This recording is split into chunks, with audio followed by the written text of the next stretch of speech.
It's a dangerous line to walk when your job demands focus and your feelings start pulling you off course.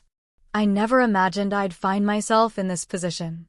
I've led teams, navigated difficult negotiations, handled pressure without blinking. But this was different. It started so quietly I almost missed it. A glance that lingered too long. A voice that softened when addressing one particular employee. The kind of subtle moments you brush off as imagination. But they kept happening. She worked for me. That alone should have been enough to shut everything down. I kept telling myself, it's just professionalism. She was efficient, motivated, meticulous. She cared about the work. But over time, I noticed details that didn't fit into any neat definition of professional. The way she'd look away during one-on-one meetings. Her hands trembling ever so slightly when we were alone in the conference room. How my tone changed when I spoke to her without me even noticing. The space between us would crackle with something I refused to name. I told myself it was nothing. I had to. I had a reputation, a career, a team depending on my clarity and leadership. But the more I tried to ignore it, the more impossible it became. I started looking for her, subconsciously at first. Noticing when she was late. Noticing when she laughed. Noticing everything. One afternoon, I found her alone in the office cafe.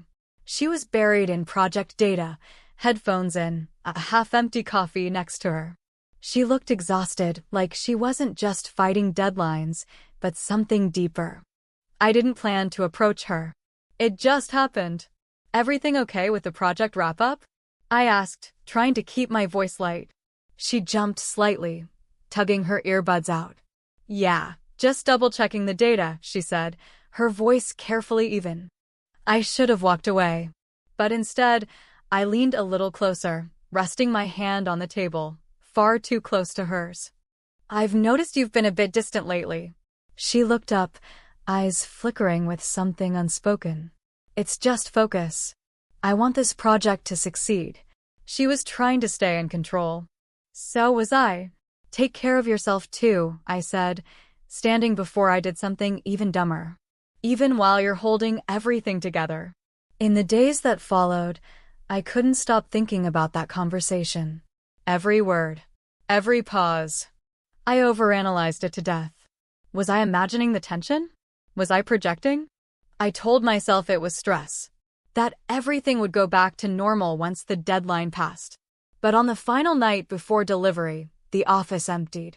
One by one, people left. Until it was just the two of us again. The hours dragged.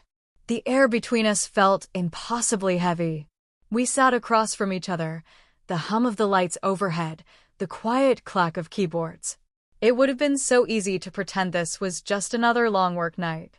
But then she stood to bring me a folder, and I caught the scent of her perfume, soft, clean, and now unforgettable. Our eyes met. And I couldn't look away. "I've tried not to cross the line," I said. My voice wasn't as steady as I wanted it to be. She swallowed hard. "I've been fighting the same battle." And in that shared confession, everything shifted. I didn't plan to kiss her. It just happened. No calculation. No professionalism. Just raw, honest emotion, pent up, repressed, and finally breaking through. When we pulled away, silence fell. The reality of what we'd done settled like a weight between us. "This feels like it's going to get complicated," I said quietly. "I feel the same," she replied. "I want you. But I can't risk everything I've built." It hurt. More than I expected. But I understood. And more than that, I respected it. "I support you," I said. "Completely." She smiled. That quiet kind of smile that's full of gratitude and grief all at once. And in that moment, I realized something. Sometimes love doesn't mean taking the next step. Sometimes it means stopping. Respecting the space someone needs. Offering care without strings. Support without pressure. Because the truth is, you can love someone and still choose to wait. That was the line I'd almost crossed. But maybe real love means knowing exactly when not to.